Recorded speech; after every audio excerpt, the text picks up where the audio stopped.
National Poetry Month 2 years ago, I wrote this piece.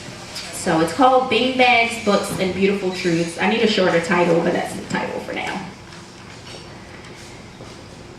It is Saturday morning and a woman sits at a desk in the middle of the local library, walled in by community college required reading and pages upon pages of scribbled shorthand from last night's lecture. Across the room from the wall of textbooks, her reflection sits upon a red beanbag chair in the middle of the children's section. She yawns, blinks lazily, and scans the room as she has done every Saturday morning before this. There is only books, a full-time employee and part-time student that she calls Mommy, a man behind a computer at the counter, and me. She looks at me with eyes a teaspoon of sugar above a glare, head tilted to the side as if to say, how peculiar.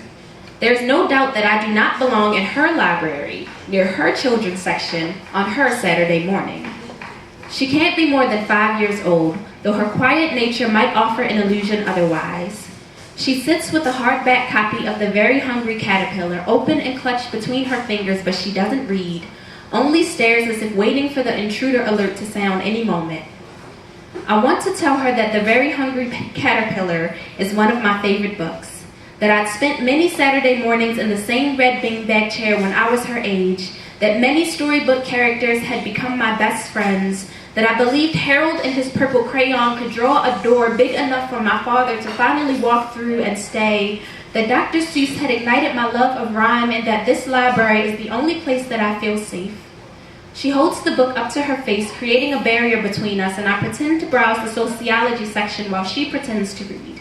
Slowly, inch by inch, the caterpillar lowers, revealing a forehead filled with giggles, followed by eyes full of dazzling wonder. I, inch by inch, peek at her, then zip back behind the bookshelf. She begins to giggle loudly, until a piercing glance from behind a border of textbooks reminds her of the rules of the establishment.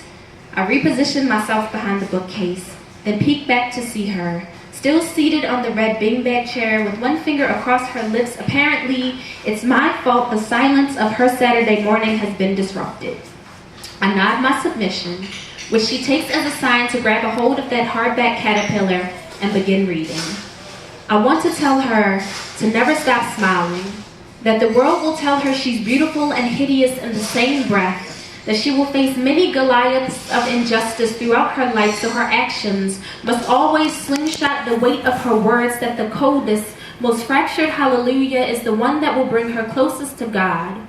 She releases one side of the book, letting the free-edged pendulum enter her lap, silently aiming one finger directly at me, a look of determination in her young brow. She pivots her wrist and allows her finger to arch its way towards her chest.